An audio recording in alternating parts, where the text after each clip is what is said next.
şehidin batmadı kanı. Sefer çaldın bu savaşta sen, Galip adım gezdi cahanı. Uca dağlar boyandı nura. Körpülar nəğmə söyləyir. Yollar boyu açıldı güller, ay yıldızlı bayraklar koşar. Xar bülbül qalxıbdı təzə tər. Bayram edir cəng ilə şüsa. İgid əskər ağ olsun özün.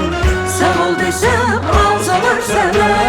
Azad edib torpaqlarını. Fərəh verdin millətinə.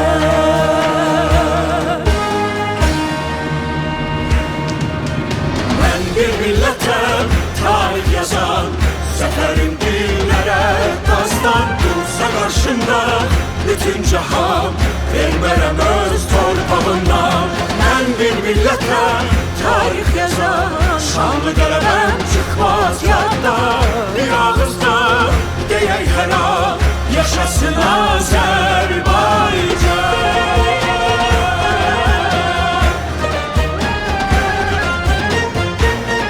Azerbaycan, Zafer günün mübarek.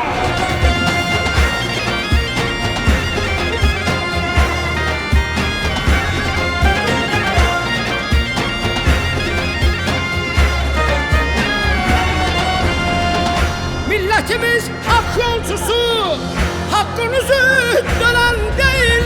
Bayrağımız İsrail'dir, yükseldiyse helal değil.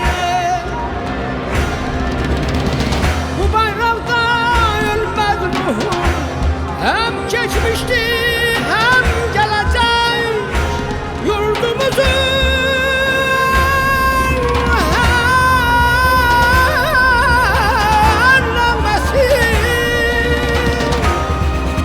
ay yıldızlar yükselecek.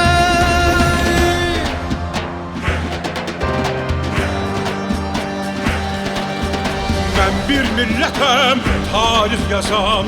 Zəfərim dillərə dastan. Dursa qarşımda bütün cahan. Vermərəm öz torpağımdan.